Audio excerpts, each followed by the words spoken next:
Hello beautiful people. Hello guys. Thank you so much for always being with me. Thank you so much for always listening to me, and I welcome you again and again in this channel. For those people who have not subscribed, please make sure that you subscribe, click that subscription button, like and comment. Obviously our videos or my videos are always about enlightenment, encouraging, empowerment, uplifting, and some of entertaining. So guys, as usual, I'm Everline Odhiambo. Welcome in my YouTube channel. Let us empower one another. Man. So today, like in this series, starting from today, I'll be talking about wisdom of 9 women from the Bible, and I hope you know them, because I hope you know women. If you're told to mention some of the women in the Bible, can you do that? So the ones that you have in your mind, there's some wisdom that they left behind, so that we can always be encouraged by them. Not only for women, guys, it is also for men. It's a very wonderful, from the book called John Maxwell. If you have ever heard about that book, or you can Google it, it's a very good book for the wisdom of women and men as we live in this world. So today I want to start from the beginning, how it started. The writer is called John Marx, and this writer alikuwa like her mom was not with him. Her mom was not with him.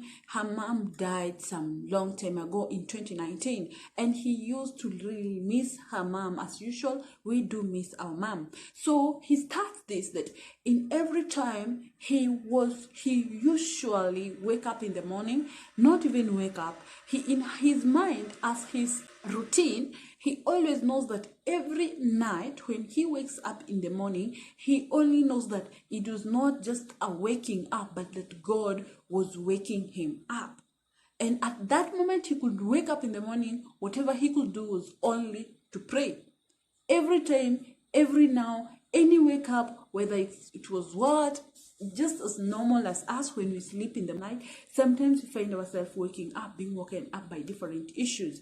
But for him, anytime he woke up, he believed that it was God. Anytime at night, he knew that it was not just waking up, but that God wanted to talk to him, or there's something that God wanted to tell him. So this time he woke up at 5 in the morning. 5 in the morning at dawn, when it was outside was still dark. He went normal at his chair where he sits, waking up slowly so that he could not wake up anyone who was beside him. He calls Margaret. Margaret is his wife. So when he goes there to the chair, he closes up his eyes and ready to pray or meditate, not just prayer, meditate. And he says that he was not even thinking about the travels and the heavy load that he had. The travels and he left everything. This was the only time that he had with God. So he said that he sat down on the chair, closed his eyes, and the memories that were coming was the memories of his mother. He missed her so much, and he always think about, her mother reminds him of the lessons by which her mother taught her when he was still young, to be wise and also to be really connected with God. So this time he only thinks about his mom, and at that moment he feels as if to sleep, as in he sees some heaviness on his eyes, and when he tried to open up his eyes, he could not open it.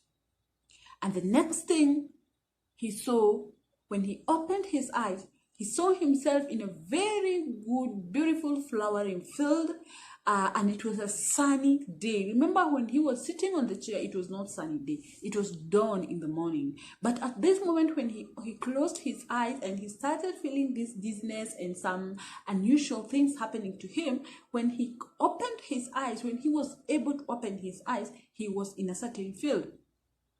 And in this field, he was with a friend. He eventually realized that there was a friend whom he names you in besides him. And when he was ready, or immediately, like when he was about to ask this friend, how did you come here? And then he heard a voice, and this voice was calling John, and he could not remember that. Okay, the only thing that he could remember, that this voice was for this special woman who was his mom. And when he looked back, he saw his mother. And his mother called him and told, come here. He ran into the arms of her mother and embraced her with tears rolling down his cheeks. You can see and you can think of how it was painful losing a mom, and eventually you see her at that moment. You could even go and embrace her and like, mom, don't leave me. So he asked his mother, like, mom, are we in heaven? Yes. And the mom tells him, yes, we are in heaven. And he told her, as he sobs, as he was crying, are we going to see Jesus? She told him, no, you are not going to see Jesus today. The time that you're going to see Jesus will be your right time. When your right time comes, you're gonna see Jesus. But today, you not go to see Jesus. And when he sees his mom, that his mom does not care anymore about the world. She is not of the world, So how painful it is. Like, you're going to heaven, you think that you're going to see Jesus, and you're being told, no, you're not going to see Jesus today because of your time has not yet arrived. When your time will arrive, I'll tell you faithfully, you're gonna trust, you're gonna see Jesus. So her mom told him that today we have another thing to do. We have another lesson to do. There is a reason why I brought you here. I want you to meet do you remember the 9 women that I was teaching you when you were still young? Yeah, I remember them. So today you're gonna meet them one by one. You're gonna meet them one by one. And eventually they start walking, and just for some few minutes, he meets a woman. This woman was wearing a pinkish robe, which was just almost the colors of the flowers there. So when he saw this woman was just smiling to him, to them, so they were with the friend whom he calls you. So the mom told him that, I'm not gonna tell you the name of this mother, the name of this woman, but you're going, as to talk to her, you are going to learn more about her and to know her. I'm not going to tell you. And the last thing her mother told him is that, okay, I want you to meet these women a time at a time until 9, and before you go back, I'm going to meet you before you go back. So her mother leaves her that way, and her mother goes back. So he meets this woman who was smiling, wearing a very, very, very, very, very beautiful robe, and the woman tell him, praise the living God, and he says, praise him. And the woman starts talking that, come, let me give you my story, as they walk, and the woman tells him that, you know what, I was very, very, very, very happy woman, and I saw me to be that woman who is blessed among all the women, the women, after being married to this handsome man called Mahalon. Mahalon. I think that is the name, Mahalon. Let me see. Yeah, Mahalon. He's called Mahalon. And immediately the writer, John Maxwell, realized that this is Ruth, the wife to Mahalon, the daughter-in-law to Naomi. She says that this was she takes herself to be a very blessed and a blessed woman because of she was married to this beautiful, handsome family, handsome man, very strong, lovely to Christ. And she said that immediately she entered this home, she accepted that she will live with her mother-in-law, who was called Naomi. Mostly nowadays we don't like ladies, we don't like mother-in-laws, we don't love them, we don't cherish them. But this Ruth embraced mother-in-law and accepted that they are going to live with her mother-in-law in the same house, live alone compound house, because the mother was a widow. So she says that I really embraced, now these are the words of Ruth.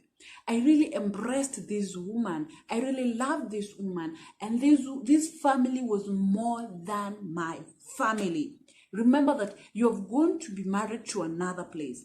And the place that which you're going to be married, you see them more perfect, more friendly, more lovely, more than even your mommy and your daddy.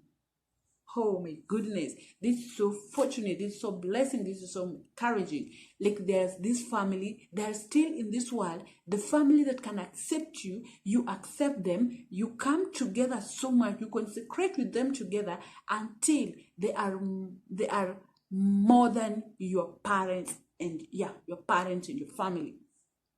So the writer says that Ruth tells John Marks and a friend that I was really happy. This was a really happy family for me, and I found myself being blessed. But when the time that she was capturing with this family, her husband died. Unfortunate, her husband died. Mahalan died, and immediately before even they could finish mourning, his brother, the brother of Mahalan, who was called Kilion, also died. And so this family was left desolate. And remember, during these times, the women were not allowed to have properties. Like nowadays, women empowerment, you have to work hard, what a man can do, a woman can do, live alone nowadays. Those days, women were not allowed to have property. Women were to be fed by their brothers, their fathers, or their husbands. So remember, Naomi, when this place was not his home, her home, I mean. They went from Bethlehem to other parts of the world so that they can adventure. But at last, they became desolate. They didn't have anything. Remember the wife of Kilion called Ophrah. So this mother-in-law had two daughter-in-laws, Ruth and Ophrah.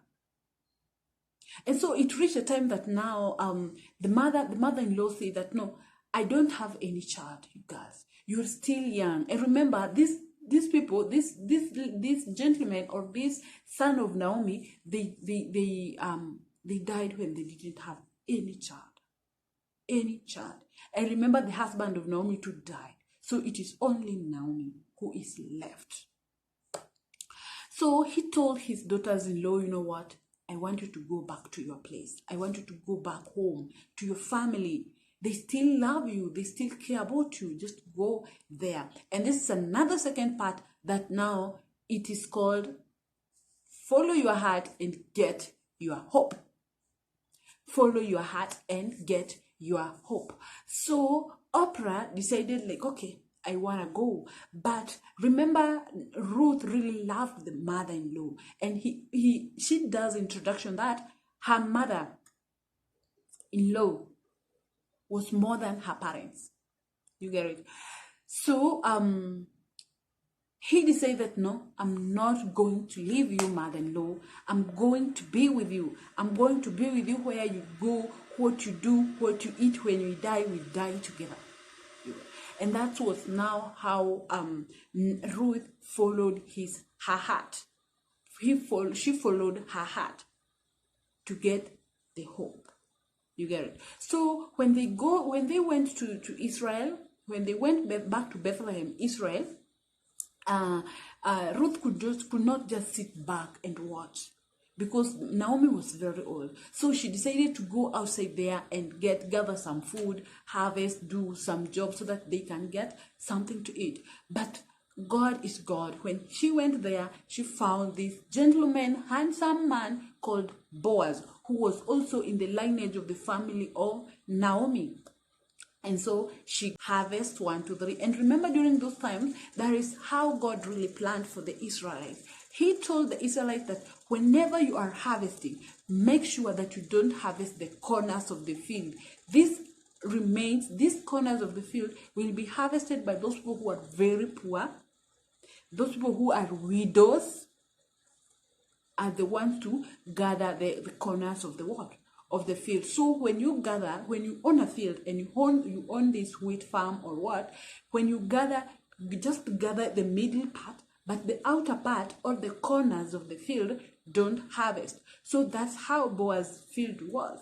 He gathered only what was his, and the corners of the field he didn't gather. So Ruth came and was gathering this, worked hard and from morning to evening, so that she can settle something for them with the mother-in-law to eat. You get it? And so Boaz also embraced her, loved her, and also fed her, encouraged her, and gave them extra food to go and take back to Naomi, who is her mother-in-law. So all in all happens until she gets married.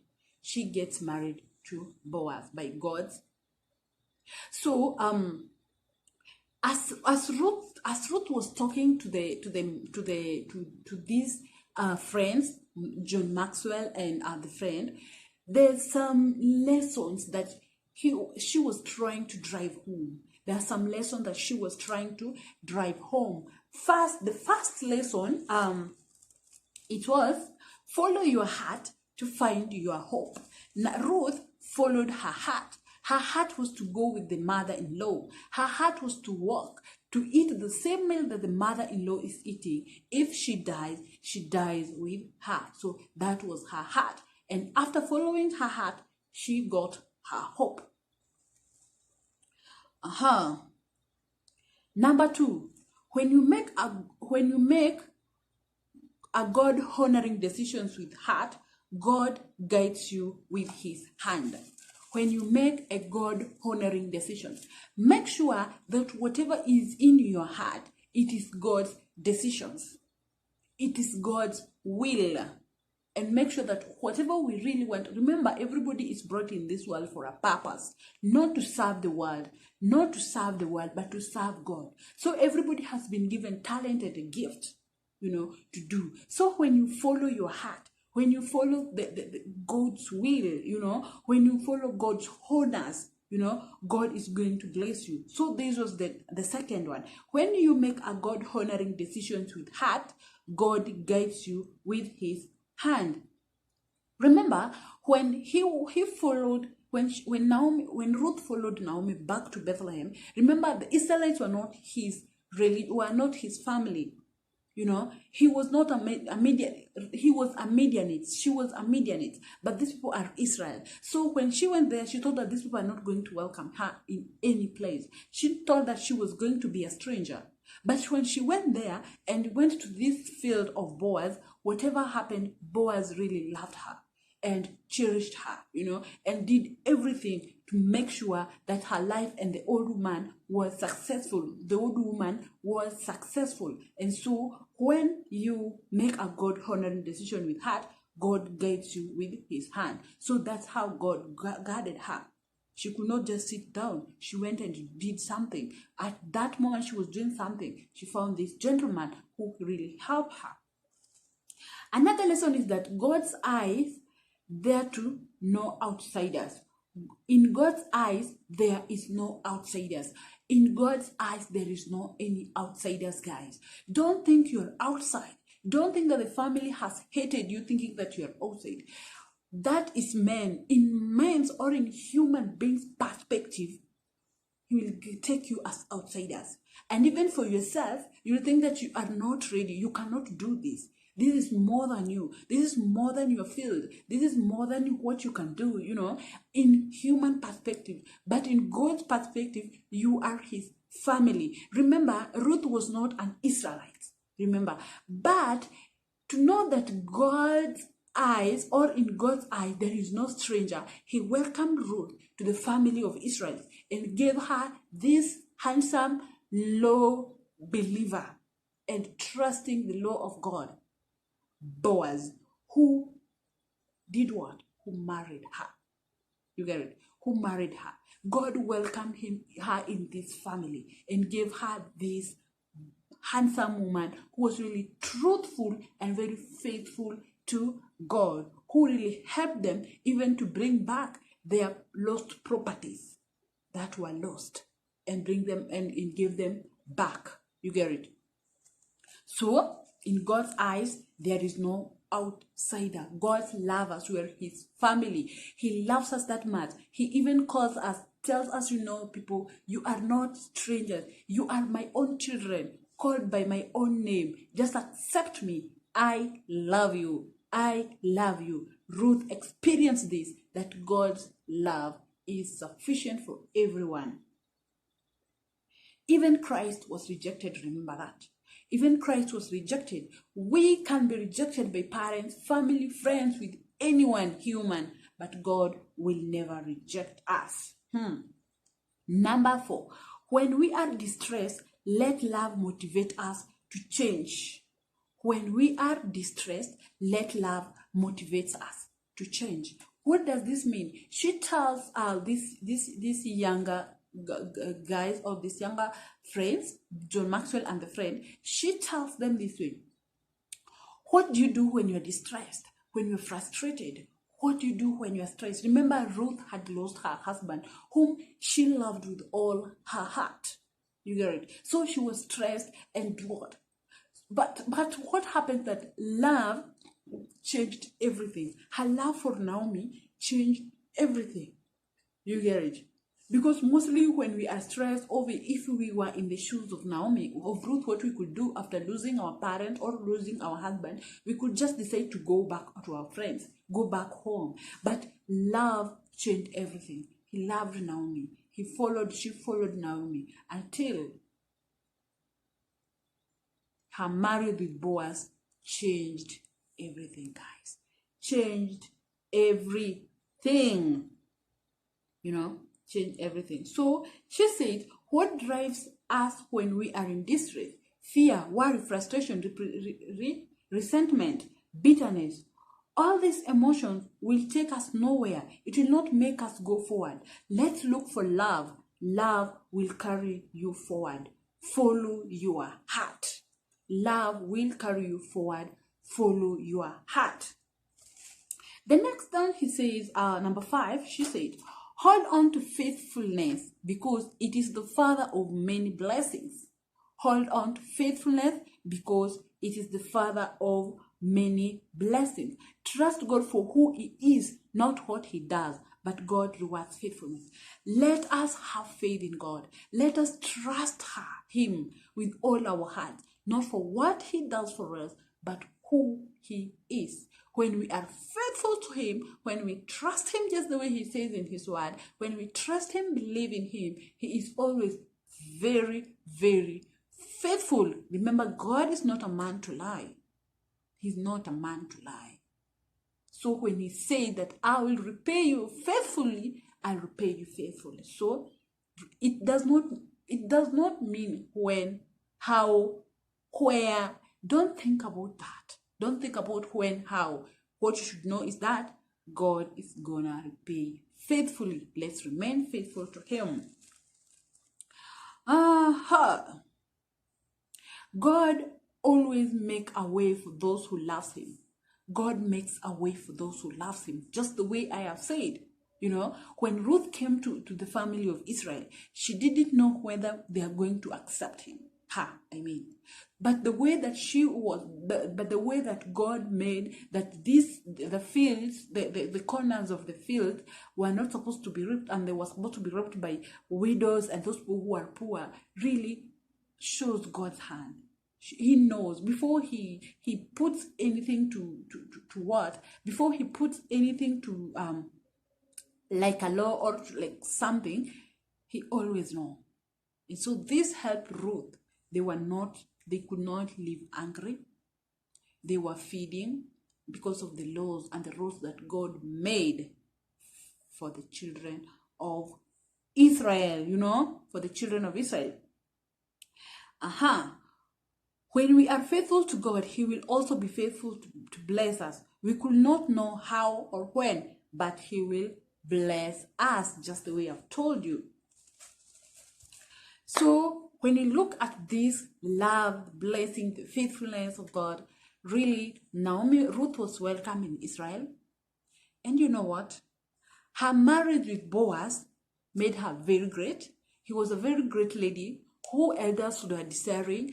People were desiring in the village how loved he was, the love that he gave Naomi after her husband died.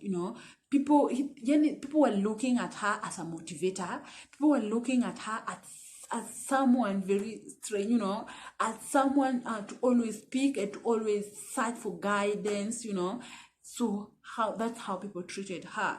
And you know what? The blessing that God blessed her with.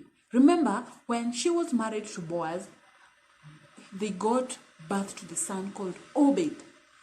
Obed became the father of Jesse. Jesse became the father of a very great man after the heart of God called David. So, to God, we are not always strangers, To God, we are not always strangers.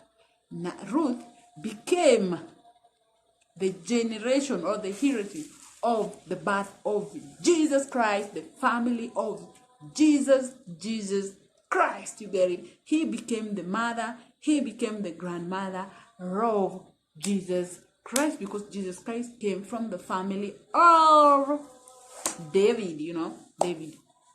So she left this beautiful friends with this prayer. She prayed, "You are faithful, O God. You love us and want the best for us.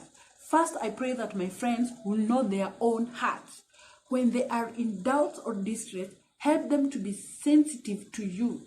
Speak to them through your spirit and help them to have courage to follow where you lead. And I pray that you would always reward them with hope." Amen. This was the prayer of this very wonderful, wise woman called Ruth. And then she just smiled to them and went her way and told them, "Continue with your work, and you're going, just before you reach that wall, you're going to meet another woman." Hey, please stay tuned with me to know the next wise woman in the Bible.